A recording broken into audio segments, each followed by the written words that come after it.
We're in San Francisco. And I ask you, have you ever wondered how the West really was won? Well, with fertile soils, incredible wine country, bountiful crops, and a great climate, it might have been won with a fork rather than with a gun. And no one will win you over faster than San Francisco-based chef Michael Mina. Chef Michael, there's a new Michael in town. Michael Rotondo, I heard you're really good. There might be too many Michaels in this town. Michael Mina is one of the most recognized chef names in this city. There's so many things that I love about San Francisco. The diversity of people that live in San Francisco, from technology to arts to culinary to winemakers. I think it's one of those places where you're really blessed to get to do something in the arts in San Francisco. Okay, this place here, Tony's, this is one of the absolute must-sees when you come to San Francisco. Part of San Francisco's tradition, obviously, is North Beach. When you get to San Francisco, you have to come to North Beach. And everybody always says, oh, you gotta have pizza on the East Coast, you gotta have pizza in New York. Tony's is the best pizza in San Francisco. Michael runs an empire of over 19 restaurants, and he'd be the first to tell you, you don't build a restaurant dynasty without some great people. The reason that I think that Mina Group has been able to have 19 restaurants now is because you work with such professional people here. The reason why we've been successful as a restaurant company has been directly because of the group of people that I'm surrounded by. People like Patrick, who runs my company as the president of Mina Group, that's somebody that I've been together with 14 years. Michael takes great pride in working with Patrick Hummel, his friend and the president of Mina Group. Michael makes me crazy every single day, and I solve it by trying to make him crazy back. So. These two are comrades, sounding boards, and partners. I was very enamored with the world of restaurants and wine and food and cuisine.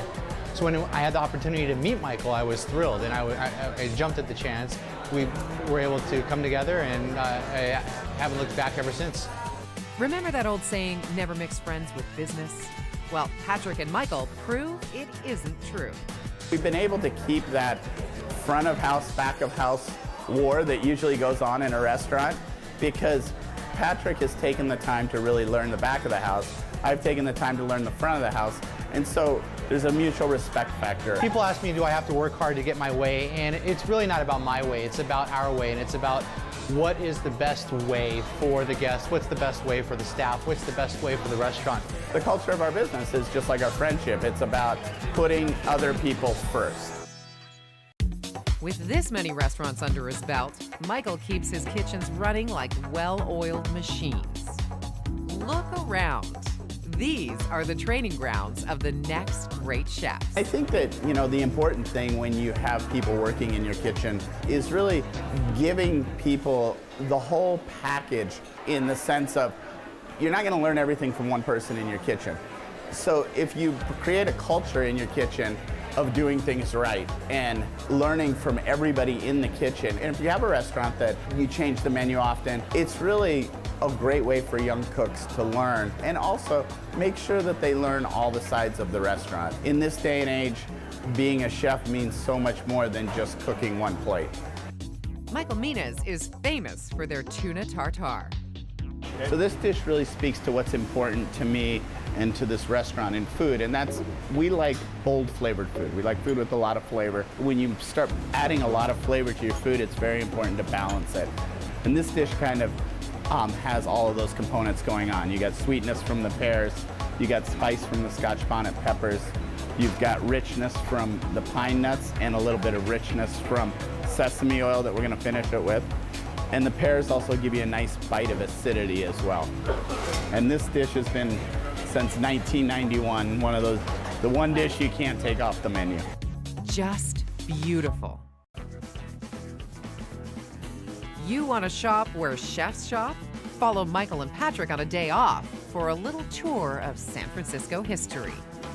We're in Byright Market, a great place to get local sustainable food. Let's go have a look.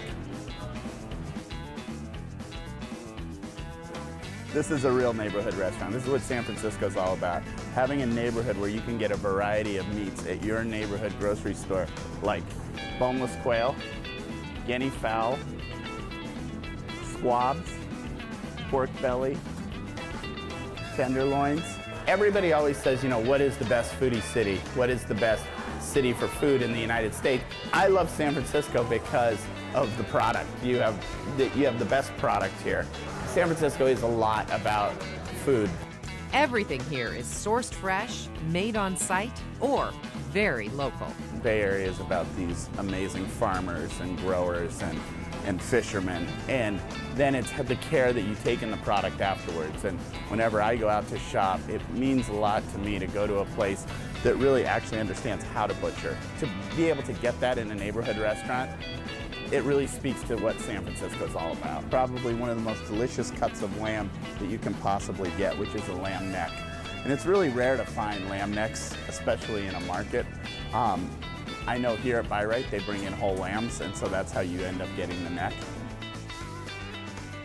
And I think what I love about it is less is more. It's just get the right product, display the right product, and just put out what's perfect. I first came to Buy Right for the ice cream, and I think the ice cream draws a lot of people in, and then you realize why the ice cream's so good. It's the care they take in everything. Oh, isn't that cute? The boys are getting ice cream.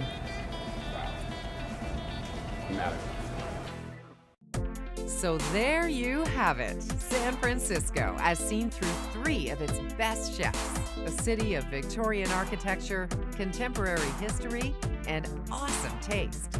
An American food destination not to be missed. Be sure and catch our next great food destination right here on 3 Chefs, 1 City.